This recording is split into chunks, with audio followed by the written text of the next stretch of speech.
Assalamualaikum warahmatullahi wabarakatuh. Selamat datang Sobat Baca di channel banyakbaca.id dalam program Nyata Tanya Ustadz. Tanya Dokter. Edisi spesial Ramadan. Nah Sobat Baca, kita tuh sekarang kayak hidup di fase yang unik banget. Karena ya umur 20-30an tuh katanya ini masa emas.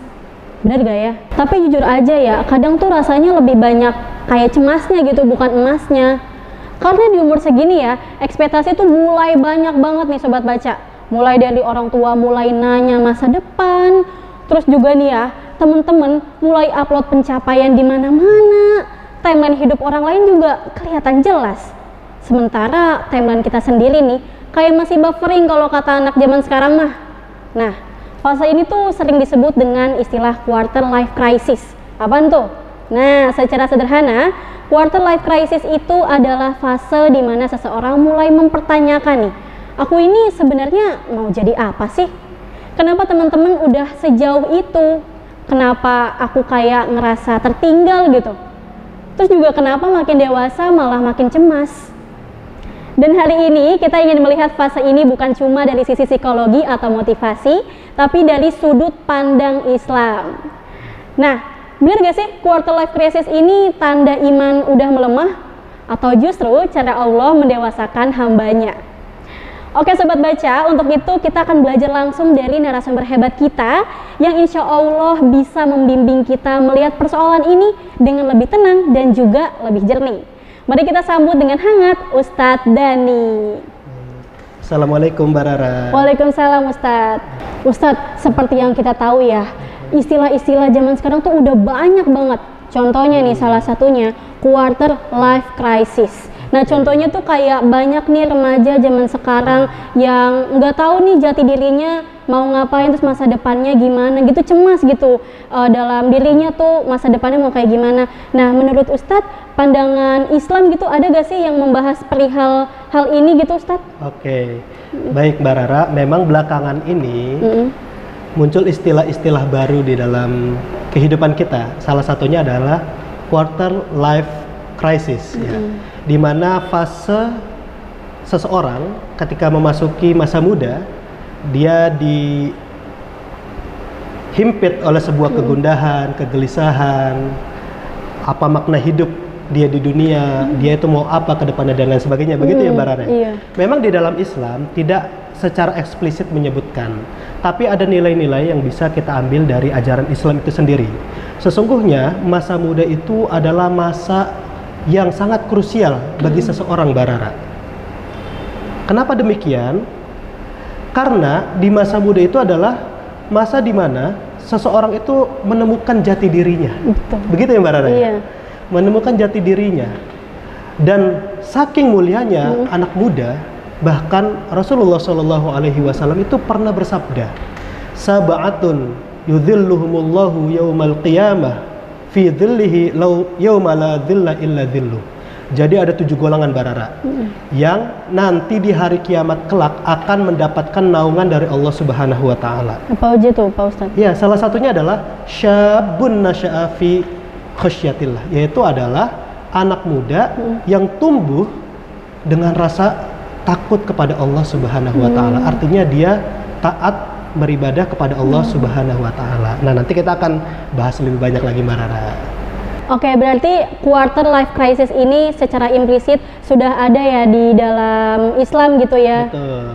Oke, nah Ustadz, kenapa ya banyak nih remaja zaman sekarang makin dewasa, makin sering tuh kayak overthinking, kepikiran nggak jelas. Padahal dulu ya waktu kecil kayak kita tuh nggak mikirin masa depan gitu. Kita cuma ngelakuin jajan, main, tidur, ya kan? Betul. Waktu kecilnya. Tapi sekarang kita kayak kepikiran banget kayak masa depan nanti gimana ya. Itu gimana sih Pak Ustadz? Baik, jadi begini Mbak Rara, di masa kecil cara berpikir kita itu sederhana, ya kan? Kita mau makan, ya ada yang nyiapin. Betul. Kita mau jajan, tinggal minta ke orang tua, ya kan? Mungkin juga cara berpikir kita tentang masa depan begitu sederhana. Nanti habis SD, kemudian SMP, SMA, kuliah, cari kerja, menikah, ya kan? Membahagiakan keluarga. Iya. Itu tentu pasti Mbak Rara berpikir begitu Betul. ketika kecil. Tapi seiring bertumbuhnya kita menjadi manusia yang dewasa, kita dihadapkan pada sebuah realitas. Betul. Ternyata berpikir tentang kehidupan itu tidak sesederhana itu. Ya kan? Ada hal-hal yang sifatnya itu setelah kita SMA kita ingin kuliah. Tapi untuk kuliah sendiri kita memikirkan, seandainya misalnya orang tua tidak bisa membiayai kita, maka caranya seperti apa, gitu kan? Pun setelah kuliah akan ada masalah lagi. Kita mau jadi apa ke depannya dan lain sebagainya. Nah, artinya itu adalah bagian daripada cara berpikir kita yang mulai tumbuh dan berkembang.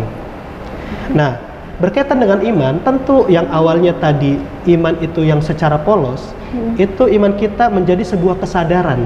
Jadi bukannya iman kita berkurang, tapi justru iman kita semakin bertambah karena kita dihadapkan dengan sebuah realitas yang ada di dalam kehidupan kita sehari-hari. Jadi begitu Mbak Rara. Jadi quarter life crisis ini itu bukan sebuah sesuatu bencana bagi kita, tapi ini adalah sesuatu fase hidup yang harus kita jalani dan kita lakukan. Kalau kita bisa menghadapi ini dengan sebaik-baiknya, maka pasti kita akan lancar di dalam kehidupan fase berikutnya. Seperti itu Mbak Rara, ya kan? Nah, Sobat Baca, jadi kalau misalnya kita berhasil melewati fase ini, kita pasti bakalan berhasil ya di fase-fase selanjutnya. Ya, nah, Ustadz, gimana sih biar supaya kita tuh nggak mikirin masa depan gitu? Jadi kayak gimana sih cara ngatasin quarter life crisis ini biar kita tuh nggak kepikiran gitu? Oke, baik Mbak Rara. Jadi cara kita mengatasi quarter life crisis ini, ya pertama kita harus berhusnudzon kepada Allah Subhanahu wa Ta'ala. Kata Allah di dalam sebuah hadis qudsi, "Ana inda dzanni abdi bi." Aku tergantung prasangka hambaku. Jadi kalau prasangka kita, mindset kita sudah berhusnudzon kepada Allah Subhanahu wa Ta'ala bahwa fase ini adalah fase ujian yang harus kita jalani dan kita jalankan dengan sebaik mungkin, maka Allah akan membantu kita. Di satu sisi, selain kita berhusnudzon, kemudian yang kedua, kita juga harus berusaha. Karena kata Allah, "Innallaha la yughayyiru ma biqaumin hatta yughayyiru ma bi anfusihim." Sesungguhnya Allah tidak akan mengubah suatu kaum. Anak muda yang malas-malesan cuma mikirin aja gitu tentang quarter life crisis ini, tapi tidak melakukan perubahan-perubahan, maka Allah tidak akan mengubahnya. Innallaha la yughayyiru ma biqaumin hatta yughayyiru ma bi anfusihim, sampai dia mau mengubah dirinya. Artinya apa? Selain mindset kita diubah, yang kedua adalah berikhtiar untuk bisa menghadapi quarter life crisis ini. Ya dengan apa? Ya kita cari aktivitas-aktivitas yang nanti dengan sendirinya barangkali di perjalanan kita akan menemukan hal-hal yang ternyata ini passion kita, ternyata ini tujuan hidup kita, ternyata hal ini yang nanti akan menjadi potensi kita untuk di masa yang akan datang dan lain sebagainya. Jadi itu Mbak Rara. Oke, jadi gitu ya Sobat Baca. Nah, jadi yang pertama kita harus berhusnuzon, berprasangka baik kepada Allah Subhanahu wa Ta'ala, dan tentunya kita juga tidak lepas dari usaha ikhtiar juga ya. Nah, Ustadz, gimana sih kalau misalnya kita udah ngelakuin dua hal tersebut gitu ya, tapi kebanyakan dari kita tuh sering ngeluh, kayak kok hidup kita tuh kayak gini-gini aja, nggak ada perubahan, padahal udah usaha, padahal juga udah berhusnuzon kayak gitu. Boleh gak sih kita kayak ngeluh gitu, kayak ya Allah kok hidup kita kayak gini banget, kayak gitu, boleh gak sih Pak? Jadi Mbak Rara, yang perlu kita sadari bahwa kita itu manusia dengan segala keunikannya yang diberikan oleh Allah Subhanahu wa Ta'ala. Kita sebagai manusia memiliki pikiran. Di samping itu, kita juga diberikan perasaan oleh Allah Subhanahu wa Ta'ala. Pada sewaktu-waktu kita diberikan kebahagiaan, ada rasa kesedihan, ada rasa kecewa dan lain sebagainya. Itu semua adalah hal yang wajar.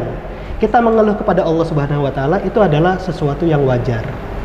Nah, oleh sebab itu Allah Subhanahu wa Ta'ala sesungguhnya juga senang ketika kita mengeluh kepadanya. Jadi, ya Allah, kenapa saya sudah husnuzon kepadamu, saya sudah berikhtiar semaksimal mungkin, saya sudah berdoa gitu kan. Ya Allah saya ngadu ya Allah gitu kan ya. Saya ngadu kenapa hidup saya begini-gini aja. Itu adalah sesuatu yang baik. Innallaha yugharu, sesungguhnya Allah itu maha cemburu. Barara. Allah itu maha cemburu. Maka dari itu Allah cemburu ketika kita di dalam kondisi yang jatuh ataupun senang, kita larinya nggak kepada Allah, kepada hal-hal selain Allah, bahkan sesuatu yang diharamkan oleh Allah Subhanahu wa taala.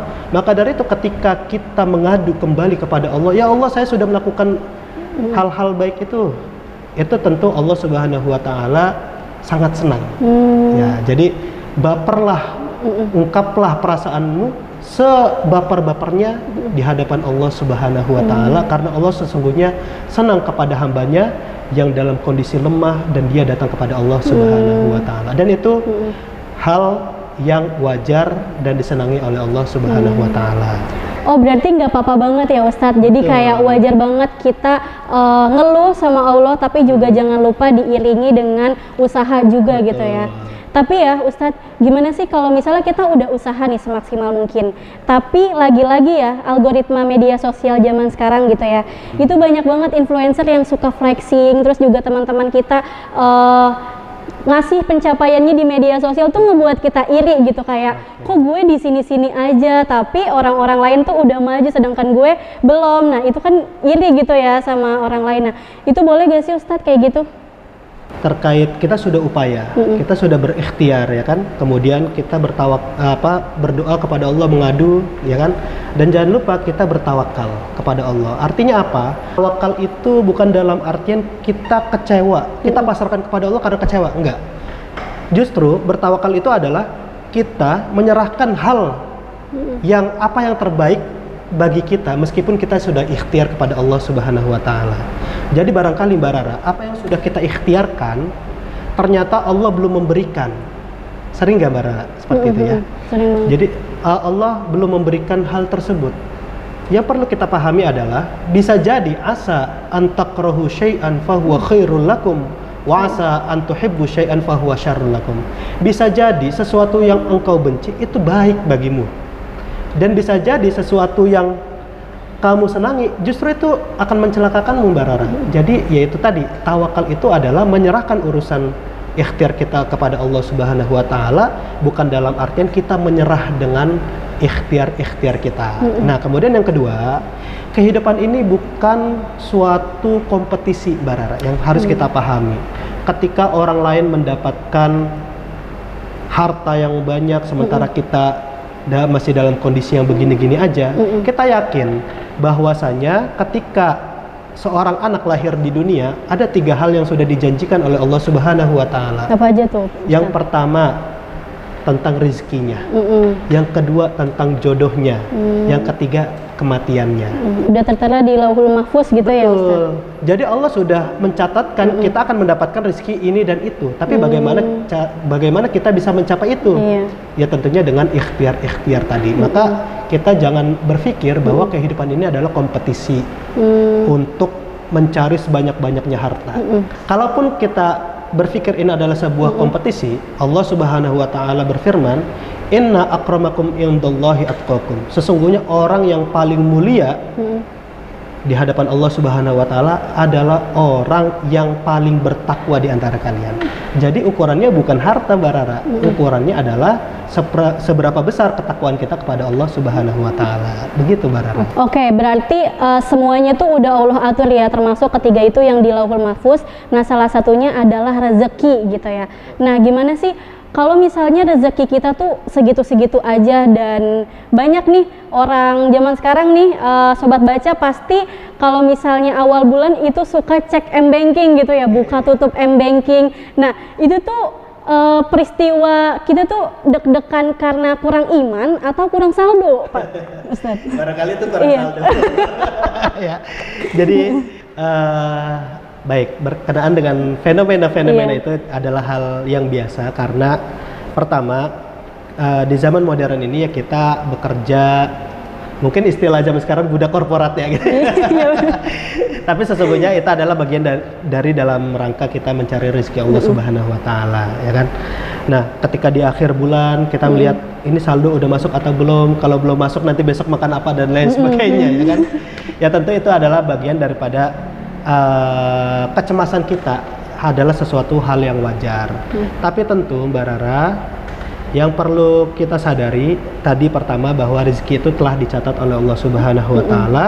Caranya untuk mendapatkannya adalah yaitu dengan berikhtiar.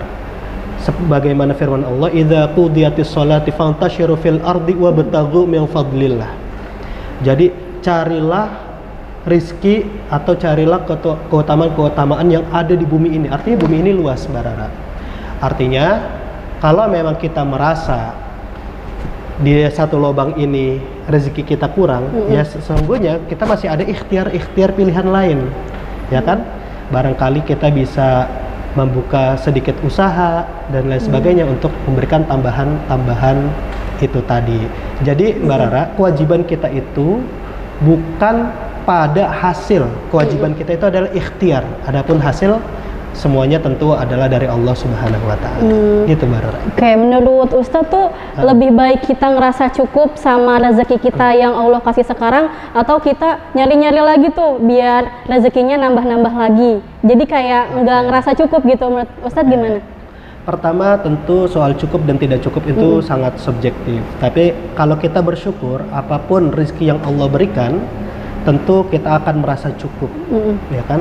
Adapun kalau memang setelah kita berupaya untuk cukupi dalam kehidupan sehari-hari dan ternyata kurang, tentu kita harus lebih berpikir kembali deh Mbak Rara. Oh artinya di lubang yang ini itu pas-pasan banget, kita butuh hal lain yang menghasilkan rezeki, ya kan? Nah itu adalah bagian daripada ikhtiar. Jadi tidak salah juga Mbak Rara kalau kita bekerja, kemudian kita ada sampingan yang dimana itu akan menunjang rezeki kita untuk kehidupan kita sehari-hari, bahkan kita bisa menyimpan simpanan dari penghasilan tersebut. Gak ada salahnya. Oke, jadi seperti itu ya Ustadz. Ustadz, saya mau nanya lagi nih, kenapa sih ketika saya sedang beribadah gitu ya, rajin beribadah gitu, tapi tuh banyak ujian yang datang gitu. Mungkin sobat baca merasakan hal yang sama ya. Tapi ketika ada orang yang jarang beribadah, tapi kayak hidupnya lancar-lancar aja gitu, kayak rezekinya baik-baik aja, usahanya aman-aman aja kayak gitu. Itu kenapa ya Ustadz? Oke. Jadi ada ayat di dalam Al-Qur'an surah Al-Ankabut. Itu bunyinya ahasiban nasu ayyutraku ayyaqulu amanna wa hum la yuftanun. Apakah manusia mengira mereka dibiarkan dengan cukup mengatakan aku beriman, tapi mereka tidak diuji? Artinya adalah bahwa meskipun kita sudah melaksanakan ibadah, kita beriman kepada Allah Subhanahu wa taala, bukan berarti kita tidak diuji oleh Allah Subhanahu wa taala. Artinya begini Mbak Rara, ketika Mbak Rara sudah banyak berdoa, berikhtiar, ternyata tidak ada peningkatan soal rezeki gitu kan, kemudian melihat orang lain ya kan, dia nggak sholat, puasanya nggak pernah dan lain sebagainya, tapi kok rezekinya lancar-lancar aja gitu kan. Nah ingat, yang pertama harus kita pikirkan bahwa itu adalah pertama ujian dari Allah Subhanahu wa taala gitu Mbak Rara. Pertama, rezeki itu tidak selalu soal harta, tapi bisa jadi kesehatan. Bisa jadi rezeki itu berupa tumbuhnya di dalam hati kita itu senang untuk beribadah kepada Allah Subhanahu wa taala. Itu juga merupakan rezeki Mbak Rara. Nah, di dalam Islam itu ada konsep namanya istidraj.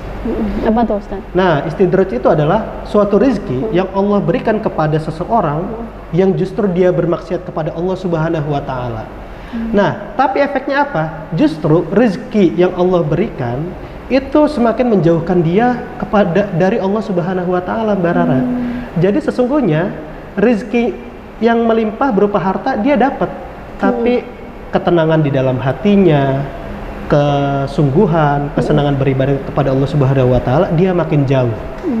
Jadi itulah yang disebut dengan istidraj. Itu lagi yang tadi saya katakan, Allah Subhanahu wa taala itu berfirman, asa an takrahu syai'an fahuwa khairul lakum wa asa an tuhibbu syai'an fahuwa syarrul lakum.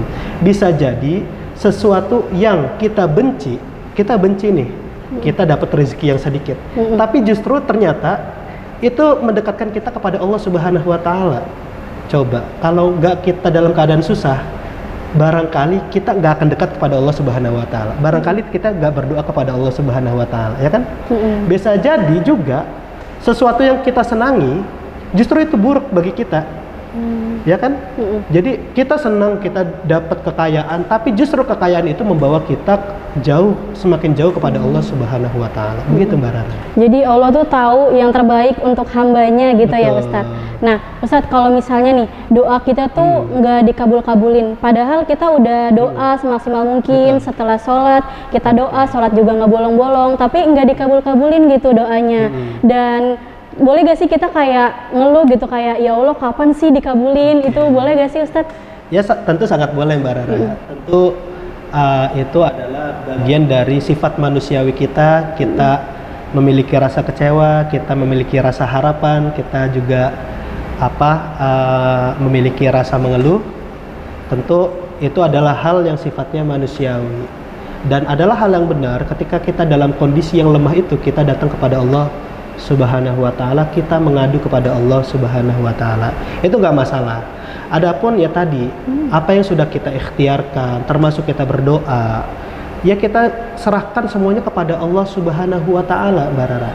Barangkali Mbak Rara, ada rezeki lain yang sedang Allah siapkan kepada kita dan kita nggak tahu. Kita nggak pernah tahu.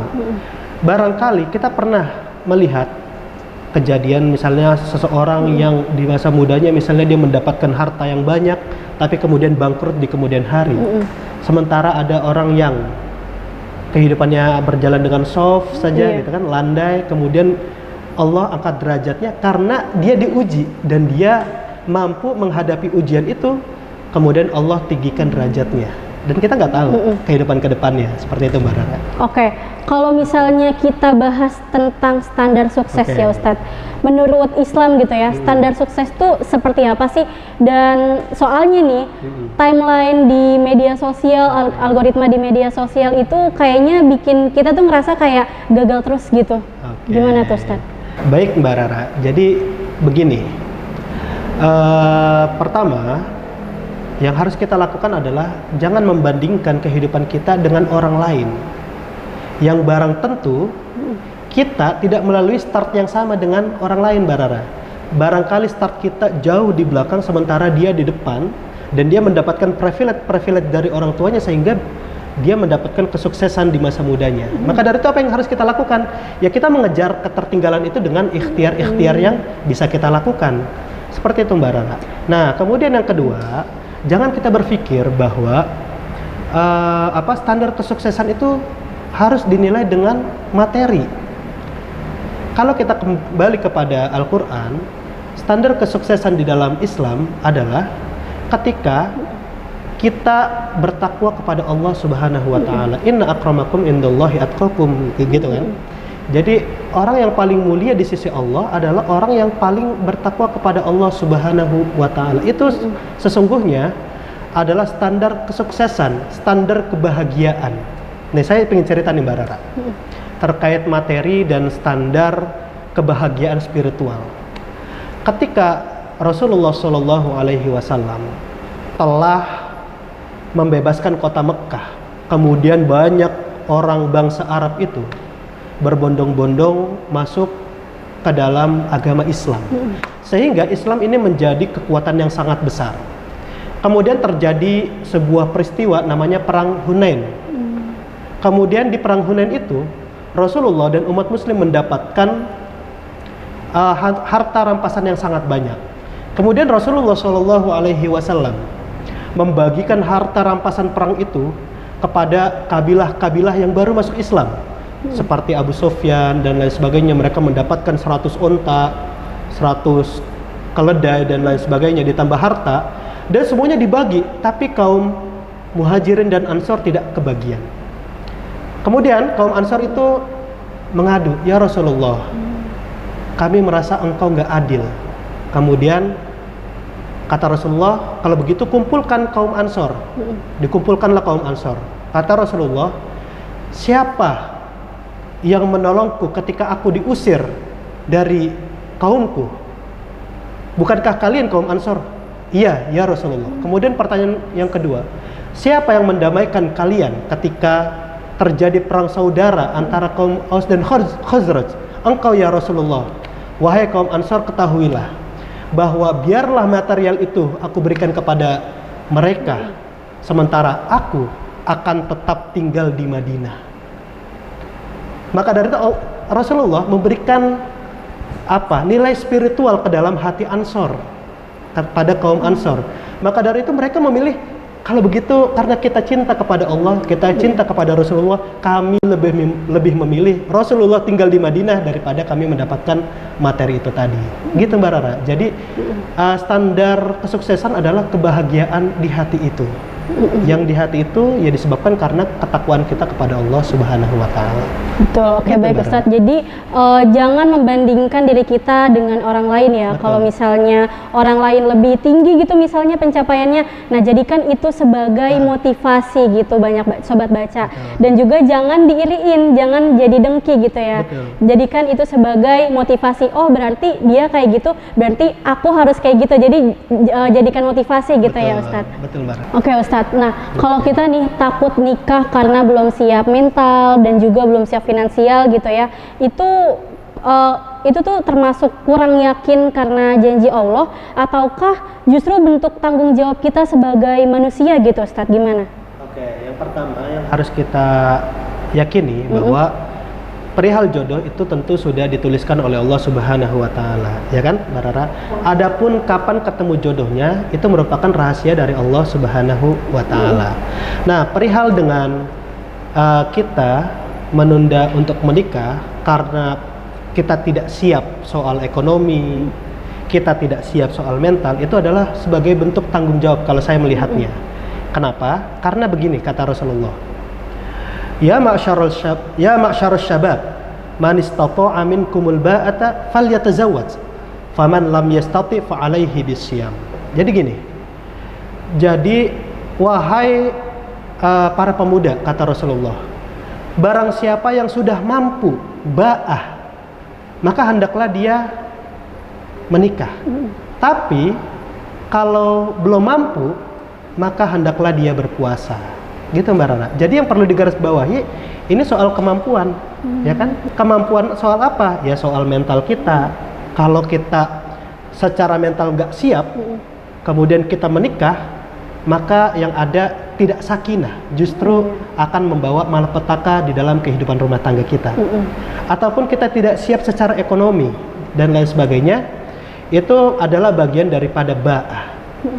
Kalau kita mampu, ada kemampuan di situ, maka Rasulullah menganjurkan kita untuk menikah. Tapi kalau enggak mampu, ya caranya kita dengan berpuasa. Jadi itu merupakan bentuk tanggung jawab. Kemudian yang berikutnya Mbak Rara, saya sepakat gitu kan bahwa jika kita belum mampu, maka lebih baik diurungkan menikahnya. Kemudian dengan cara lain, anjuran Rasulullah itu adalah dengan berpuasa. Kenapa? Fa'innahu lahu wija.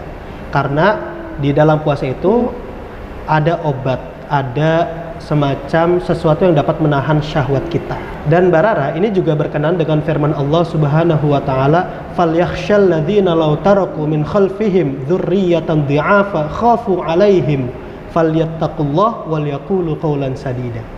Jadi Allah Subhanahu wa Ta'ala memberikan pesan kepada umat muslim, wal yakhshal ladzina law taraku, maka hendaklah kita takut, hendaklah orang yang meninggalkan generasi-generasi setelahnya itu dalam keadaan lemah. Lemah apanya? Ya lemah mentalnya, lemah agamanya, lemah ekonominya. Khafu alaihim, maka hendaklah dia takut terhadap generasi yang seperti itu. Falyattaqullah, maka hendaklah dia bertakwa kepada Allah Subhanahu wa Ta'ala. Jadi menunda itu ya tentu bagian dari tanggung jawab kita karena kita merasa belum mampu. Tapi jangan sampai kita berpandangan ya pokoknya gua nggak mau nikah, gitu aja, nggak mau. Bukan saya belum mampu untuk menikah, tapi dia malah mengatakan pokoknya saya nggak mau nikah, gitu kan. Nah, pernah di zaman Rasulullah Shallallahu Alaihi Wasallam ada seseorang datang kepada Rasulullah. Dia bilang gini, Mbak Rara, saya siap berpuasa tanpa henti. Artinya dia berbuka makan sejenak, kemudian dia puasa lagi, dan tiap tahun seperti itu. Kemudian saya juga siap untuk tidak menikah. Tapi kata Rasulullah apa? Walakinni ana asumu wa ana uftiru wa ana ankihu faman raghiba an sunnati falaysa minni. Tetapi wahai sahabatku, aku ini puasa, aku juga berbuka, dan aku juga menikah. Maka barang siapa yang benci, tidak senang dengan sunnahku, maka dia bukan termasuk golongan umatku. Jadi dasarnya itu jangan benci dengan pernikahannya, tapi dasarnya itu adalah karena kita memang merasa belum mampu. Itu Mbak Rara. Jadi boleh kita nunda nikah asalkan kita harus mempersiapkan mental dan juga finansial agar keluarga kita menjadi keluarga yang sakinah, mawadah dan juga warohmah gitu ya Ustadz. Nah Ustadz, kalau misalnya ya kadang kita tuh ngerasa udah beribadah semaksimal mungkin gitu, kita udah sholat, udah doa, kemudian juga udah puasa gitu, tapi tuh kayak dalam hati kita ngerasain kayak kurang gitu, hati kita tuh ngerasain kayak kosong. Nah itu tuh tandanya kayak gimana sih Ustadz? Apakah karena iman kita naik turun atau gimana tuh Ustadz? Oke, memang pada konsepnya al-imanu yazidu wa yanqus, bahwa iman seseorang itu bisa naik dan juga bisa turun. Seringkali barangkali ketika kita berdoa kepada Allah Subhanahu wa taala, kita beribadah kepada Allah Subhanahu wa taala, kita merasa apa yang kita lakukan itu begitu hampa. Karena apa? Karena barangkali ibadah kita itu tidak difokuskan, dipusatkan kepada Allah Subhanahu wa taala. Itulah yang disebut dengan konsep khusyuk, Mbak Rara. Jadi ketika kita sudah apa yang harus kita lakukan, ya kita mencoba terus berupaya agar kita bisa beribadah secara khusyuk. Paling tidak selama kita hidup, kita sekali merasakan khusyuk, Mbak Rara. Maka dari itu adalah sesuatu yang harus dilatih terus menerus gitu, agar hati kita itu selalu terpaut kepada Allah Subhanahu wa taala. Dan itu sesuatu yang wajar, akan tetapi jangan sampai kita putus asa sehingga kita udahlah ibadah seadanya. Jangan. Kita beribadah tentu kita harus menautkan hati kita kepada Allah Subhanahu wa taala. Dan kalau kita sudah betul-betul sampai pada tingkatan khusyuk, inilah yang disebut dengan tingkatan ihsan. Ihsan itu apa? Anta budallah ka'annaka tarahu fa in lam tarahu fa innahu yaruk. Jadi bahwasanya kita beribadah kepada Allah Subhanahu wa taala seakan-akan kita melihat ada di hadapan Allah Subhanahu wa taala. Itu derajat ihsan. Tapi kalau kita tidak mampu membayangkan itu, maka yakinlah bahwa ketika kita berdoa, kita beribadah, kita diperhatikan oleh Allah Subhanahu wa taala. Jadi seperti itu, Mbak Rara. Oke, jadi seperti itu ya Ustadz. Nah, tadi kan kita dari awal berbincang dengan fenomena quarter life crisis ya Ustadz. Nah, saya mau nanya nih, apakah sebenarnya fenomena ini tuh tanda karena iman kita lagi melemah, ataukah tanda bahwa kita tuh mulai sadar gitu bahwa hidup tuh bukan cuma soal dunia, tapi kan juga ada akhirat ya, karena kan quarter life crisis ini kan cemas tentang masalah pencapaian gitu. Baik, terkait fenomena quarter life crisis ini, tentu menurut saya ini adalah suatu fase kehidupan yang biasa saja, yang harus kita lalui, dan tentunya setiap orang itu akan melewati fase tersebut. Nah, maka apa yang harus kita lakukan? Ya tentu kita harus terus berikhtiar, berupaya agar kita bisa melalui fase ini, menemukan jati diri kita. Di samping itu sesungguhnya kita juga perlu berada di circle yang mendukung kita, Mbak Rara. Misalnya orang tua kita mendukung kita, membersamai kita untuk menemukan jati diri kita, passion kita di mana dan lain sebagainya. Kemudian kita menempatkan diri kita berada di tengah teman-teman yang support system, yang saling mensupport satu sama lain. Jadi begini Mbak Rara, Rasulullah Shallallahu Alaihi Wasallam ini ada cerita. Ada seorang sahabat namanya Zaid bin Sabit. ketika Rasulullah Shallallahu Alaihi Wasallam ingin berangkat perang, Zaid bin Sabit ini mengajukan diri kepada Rasulullah. Kata Rasulullah, ya Rasulullah, bawa aku perang. Tapi kata Rasulullah, engkau masih anak-anak, belajarlah. Kemudian Rasulullah arahkan dia menjadi pencatat wahyu.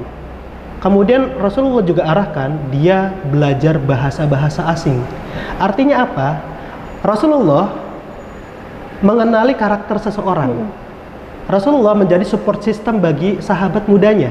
Kemudian diarahkan dan ternyata memang potensi dia ada di situ, dan kemudian dia menemukan jati dirinya. Oh, ternyata passion saya itu di sini. Saya menjadi penulis wahyu dari Allah Subhanahu wa taala, dan juga saya belajar belajar bahasa-bahasa asing dan saya menguasainya. Nah, maka dari itu juga kewajiban bagi orang tua. Jadi jangan membiarkan anaknya itu dalam kegamangan, kebingungan, kebimbangan di fase yang sangat krusial ini. Orang tua harus mensupport, orang tua harus mengarahkan agar anaknya itu sesuai dengan potensi yang dimilikinya. Namun di samping itu juga anak juga harus dibekali oleh orang tuanya untuk tumbuh rasa cintanya kepada Allah Subhanahu wa taala, bertumbuh rasa kesenangannya untuk beribadah kepada Allah Subhanahu wa taala. Jadi seperti itu, Mbak Rama. Oke, baik. Terima kasih ya Ustadz atas penjelasannya. Nah, baik Ustadz, segitu aja pertanyaan yang dapat saya sampaikan dan sekaligus menutup perjumpaan kita pada sesi kali ini. Nah, sebelum saya tutup nih Ustadz, boleh gak sih saya minta Ustadz untuk ngasih pesan gitu untuk para anak muda agar bisa semangat lagi gitu untuk menjalani kehidupan sehari-hari agar lebih fokus kepada titik dan tujuannya masing-masing gitu Ustadz. Oke, untuk sobat-sobat muda yang ada di luar sana, yang hari ini sedang berada di fase quarter life crisis, hal pertama yang harus sobat lakukan adalah meyakinkan diri kita bahwa kita mampu untuk melewati fase ini dengan keberhasilan. Tentu keyakinan itu tidak cukup tanpa dibuktikan dengan perbuatan. Maka dari itu yang kedua adalah berikhtiar. Kemudian yang ketiga berdoa kepada Allah Subhanahu wa taala. Kemudian yang keempat kita serahkan hasilnya kepada Allah Subhanahu wa taala. Semoga dengan upaya-upaya kita tadi Allah bukakan jalan kemudahan bagi kita sobat-sobat muda yang ada di sana. Terima kasih. Oke, baik, terima kasih Ustadz Dhani atas materi yang sangat bermanfaat bagi kita semua. Dan terima kasih Sobat Baca yang telah menonton videonya dari awal hingga akhir. Saya Nazara, pamit undur diri. Mohon maaf apabila ada salah kata dan perbuatan yang kurang berkenan. Nah, jikalau para Sobat Baca ingin memberikan pertanyaan dan juga saran, mohon dilemparkan di sini, di kolom komentar di bawah sini. Dan jangan lupa untuk pencet tombol like, comment, share, dan subscribe. Dan terima kasih telah menonton. Wassalamualaikum warahmatullahi wabarakatuh.